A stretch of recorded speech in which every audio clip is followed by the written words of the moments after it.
আমার না আজ খুব আঙুর খেতে ইচ্ছে করছে। গ্রামে আবার আঙুর বাগান কে করলো? ওরে ওসব তো বিদেশি ফল। উঠানে আঙুর চাষ করেছো বলে অনেকেরই হিংসে হচ্ছে। প্রতিদিন আমাদের আঙুর গাছের আঙুরগুলো কমে যাচ্ছে। তুই আজ থেকে ওই আঙুর মাচার উপর নজর রাখ। কি সুন্দর দৃশ্য!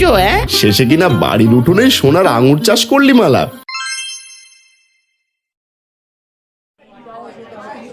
মালা, চাল ডাল আর সবজি তো কেনা শেষ হলো। দেখ তো মা, তোর আর কিছু লাগবে কিনা।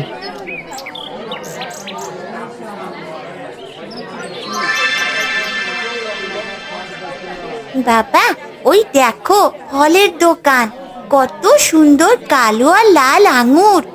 আমার না আজ খুব আঙুর খেতে ইচ্ছে করছে। ওরে ওসব তো বিদেশি ফল, অনেক দাম। তার চেয়ে বরং এই দেশি পেয়ারা বা কলা কেন, ওগুলো সস্তা, শরীরের জন্য ভালো। না বাবা, আমি